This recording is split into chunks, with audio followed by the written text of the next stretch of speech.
Well, friends, this update today is really not about hype. I think if you've been following me in this channel for any time, you know how I feel about overly dramatic speculations about things that are going on in the world. And I like to focus on things that are actually happening and how they may very well relate to what the Bible says about these end time events. So this update is not about hype. It's not about inducing panic. It's not about forcing every headline into a prophetic timeline or chart. It's simply about looking very honestly at the times we're living in, weighing current events carefully, and then just asking what a sober student of Bible prophecy should make of all of this. And the conclusion here is serious. Now, while there's no single headline that proves a prophetic timetable, the overall direction of these developments that we're watching in the world, particularly in the Middle East, they all strongly suggest that the world is indeed moving into a very unusual and very dangerous and potentially very prophetic, biblically prophetic next stage. Now, Ezekiel 38:5 tells us about Persia, Ethiopia, and Libya are with them, all of them with shield and helmet.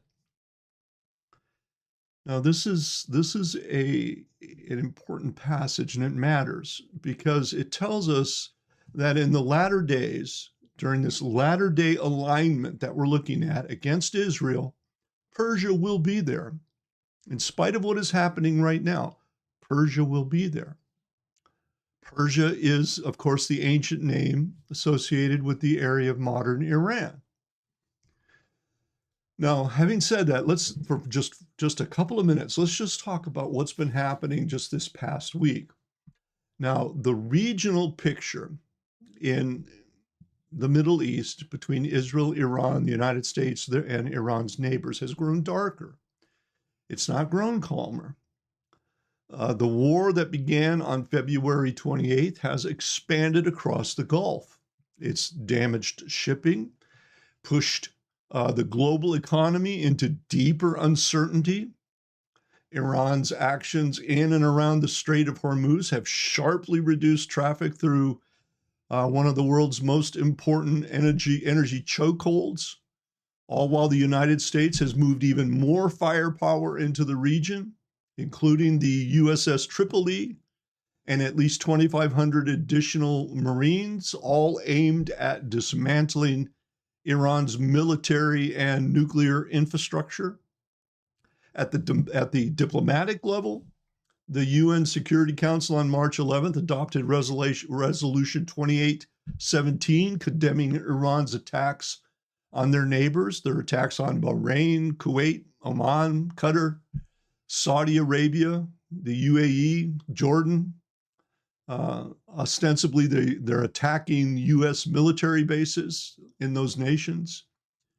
Now, the reporting on that vote said that the resolution passed 13-0, with Russia and China abstaining, and that Bahrain's text had 134 co-sponsors, making 135 sponsoring countries in all, showing that the world is publicly hardening its posture against Iran, while Russia and China refuse to join the consensus.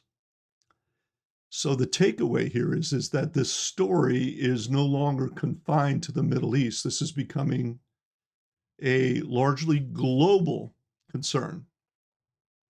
Now, on March 12th, a man rammed his vehicle into Temple, Israel in West Bloomfield Township in Michigan. He caused a fire, injured a security officer, while 140 children, teachers, and staff inside were evacuated safely.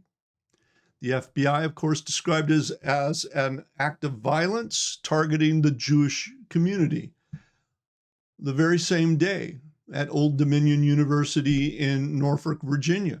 Mohammed Baylor Jaloa, a previously convicted ISIS supporter, killed one person and wounded two others before being stopped, killed by ROTC students. And the FBI opened a terrorism investigation. Now, this is showing us that there is active spillover in the United States, largely, many believe, because of what's going on in the Middle East. That's not proven, but the spirit behind this dark, satanic spirit that is behind all of this, is active in the world, the whole world.